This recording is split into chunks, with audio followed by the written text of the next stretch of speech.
During the Second World War, deception became an accepted instrument of warfare.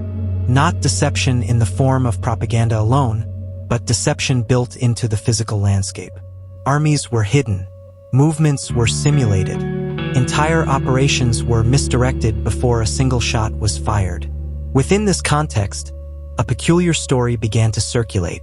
It involved a stage magician, not working behind enemy lines but alongside the British Army. According to some accounts, this magician used illusion, misdirection, and visual trickery to confuse German forces during the war. His name was Jasper Maskelyne. What he actually did, and how much of it is true, remains uncertain. Jasper Maskelyne was born in London in 1902. He was raised in a family where illusion was a profession rather than a novelty. His grandfather, John Neville Maskelyne, was a well-known magician and inventor who approached magic as a technical discipline. In this environment, magic was not mystical. It was mechanical. It relied on optics, geometry, lighting, and human perception. By the 1930s, Jasper Maskelyne had established himself as a professional stage magician. His performances focused on misdirection, guiding attention away from what mattered and toward what did not. These techniques were developed for entertainment, but they were built on principles that extended beyond the stage. When Britain entered World War II in 1939, warfare was already changing. Aircraft had altered the battlefield. From the air, concealment became difficult. Anything visible could be photographed. Anything identifiable could be targeted. This was especially true in North Africa, where open terrain left little room for traditional camouflage. By 1940, the Mediterranean and North African theaters had become strategically critical. Ports, supply routes, and airfields were frequent bombing targets. British military planners faced a problem. Hiding large formations was nearly impossible. This led to a different approach. If assets could not be hidden, they could be replaced. Not with secrecy, but with convincing alternatives. In 1940, Jasper Maskelyne enlisted in the British Army. This is confirmed. He was assigned to the Royal Engineers, a unit responsible for construction, infrastructure, and battlefield support. There is no evidence that he was recruited specifically for deception work. Later accounts, primarily his own, suggest that he proposed using illusion techniques for military camouflage and misdirection. There is no contemporary documentation confirming this proposal. What is known is that, independently of Maskelyne, the British military was already developing deception strategies. Camouflage units existed. Dummy equipment was being tested. False radio traffic was being explored. Deception was becoming doctrine. Maskelyne was deployed to North Africa in the early 1940s. This is also confirmed. What happened next is where the historical record becomes unclear. According to Maskelyne's later writings, he contributed to deception efforts designed to mislead German aerial reconnaissance. These included dummy tanks constructed from canvas and wood, fake camps designed to resemble active military bases, decoy installations intended to draw bombing raids away from real targets. These techniques were real. They were widely used by Allied forces across multiple theaters.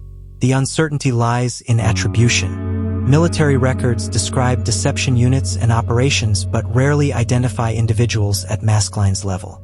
When names are recorded, they tend to belong to senior officers or intelligence planners. Maskelyne's name appears infrequently, if at all, in official wartime documentation. The most frequently cited episode in Maskelyne's story involves Alexandria Harbor in Egypt. Alexandria was one of the most important Allied ports in the Mediterranean. It handled fuel, equipment, and troop movements. It was also a frequent target of German bombing raids. In his post-war memoir, Magic, Top Secret, Maskelyne claimed that he helped design a false harbor several miles away from the real one. According to his account, carefully arranged lights were placed to simulate docks, ships, and infrastructure. At night, German bombers navigated using these lights and attacked the decoy instead of the actual port. The real harbor, he claimed, was spared. The story is compelling. It is also difficult to verify. It is known that Alexandria was bombed during the war. It is known that decoy lighting systems existed in other locations. It is not conclusively documented that Maskelyne designed or led this operation. The primary source remains his own account. After the war, Maskelyne published his memoir in 1949. The book presented him as a central figure in Allied deception operations. Some historians accept that he may have contributed ideas drawn from stagecraft, particularly in lighting and visual perception. Others are more skeptical. Critics point to the lack of corroborating records and note that major deception operations are known to have been led by other figures.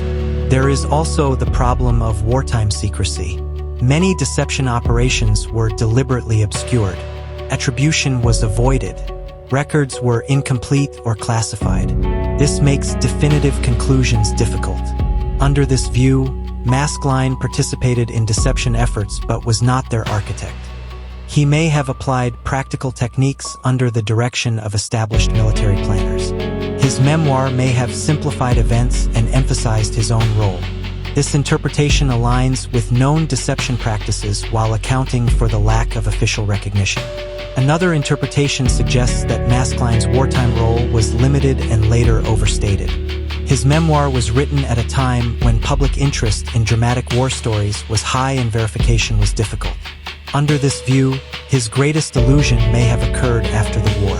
A third interpretation acknowledges the limits of historical documentation. Some contributions may never have been recorded. Others may have been absorbed into larger operations without attribution. This explanation neither confirms nor dismisses Maskelyne's claims. Several facts are well established. Jasper Maskelyne served in the British Army. He was deployed to North Africa. Allied deception operations were widespread. Dummy equipment and visual misdirection were used extensively. Deception played a measurable role in the war. These points are not disputed. The scale of Maskelyne's involvement is uncertain. It is not known whether he led any major operations. It is not known whether the Alexandria harbor decoy was his design. It is not known how much of his memoir reflects first-hand experience. Most historians agree that his influence has likely been overstated. Few are willing to dismiss him entirely. Jasper Maskelyne's story exists in a narrow space between history and memory, between documented strategy and personal narrative. World War II was shaped not only by weapons and numbers, but by perception, by what enemies believed they were seeing. Whether Maskelyne altered that perception directly, or simply understood it well enough to describe it convincingly later, remains unresolved. For a man whose profession relied on illusion, that ambiguity may be appropriate. And in that uncertainty, the story continues to endure.